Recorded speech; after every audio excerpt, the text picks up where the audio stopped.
गाड़ी हुआ करती थी तो प्रधानमंत्री जी उसका सहयोग नहीं ज़्यादा लेते थे, परंतु बच्चों ने कहा इतनी खूबसूरत गाड़ी है तो इसकी एक बार सैर की जाए। तो अपने ड्राइवर को बुलाया और उस गाड़ी से पार्टी में कहीं जाना था, चले गए। शाम को जब बच्चे वापस आए उसी गाड़ी से तो उन्होंने कुछ नहीं कहा। सुबह अपने बच्चों को बुलाया, अपनी पत्नी को बुलाया और अपने बेटे के कंधे पर हाथ रखते हुए उन्होंने कहा कि देखिए, आपको समझना चाहिए कि ये सरकारी खजाने की गाड़ी है, सरकारी पैसे की है तो सरकारी उपयोग के लिए गाड़ी है।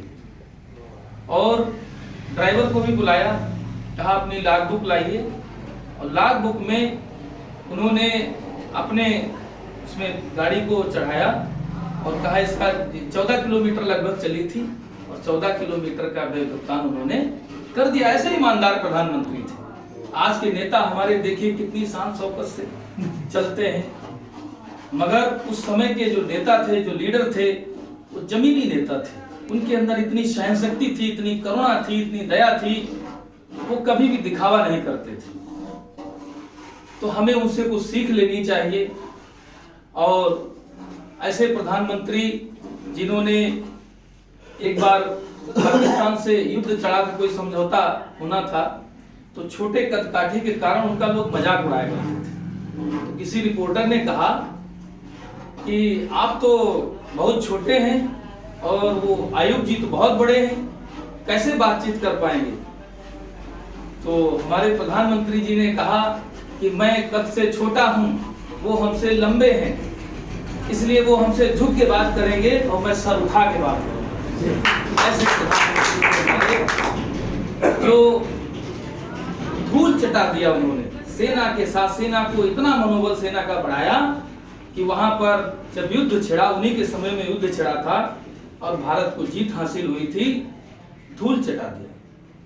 तो इस तरीके से हमें उन लोगों से कुछ सीख लेनी चाहिए, अपने महापुरुषों से सीख लेनी चाहिए। और ये अच्छा अवसर है कि हम लोग हिंदुस्तान की जमीन पर पैदा हुए। भाइयों, अगर थोड़ा सा भी हमारे पैदा होने में 1 सेकेंड या 1 मिनट का समय अगर घट बढ़ जाता तो पता नहीं, हो सकता बॉर्डर के क्रॉस हो जाता, हम लोग दूसरे देश में पैदा हो, पता नहीं जीवन दरिया हो जाता। इसलिए हमें गर्व है कि हमारा हिंदुस्तान हमारा अच्छा देश है, सारे मुल्कों से अच्छा देश है और इसमें हम लोग जी रहे हैं, एक साथ काम कर रहे हैं। तो हमें अपने महापुरुषों से, अपने नेताओं से कुछ सीख लेनी चाहिए, उनके विचारों पर, उनके आदर्शों पर आगे बढ़ना चाहिए, चलना चाहिए और बच्चों को अच्छी शिक्षा देना चाहिए, संगठन में जुड़ते रहना चाहिए।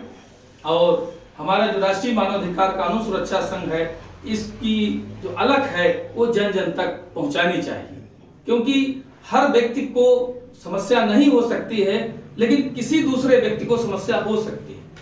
तो उसकी समस्या का समाधान करने के लिए हम लोगों को उनके पास जाना चाहिए और उनकी समस्या सुननी चाहिए, अग्रतर कार्यवाही के लिए उनकी मदद करनी चाहिए, जिससे देश हमारा आगे बढ़ेगा और हमारा देश विश्व गुरु बन सकेगा। जय हिंद, जय भारत, जय मानवता। आप सभी को नमस्कार। पुनः फिर दोनों महापुरुषों की बधाई की हार्दिक शुभकामनाएं। जय हिंद, जय भारत, जय मानवता।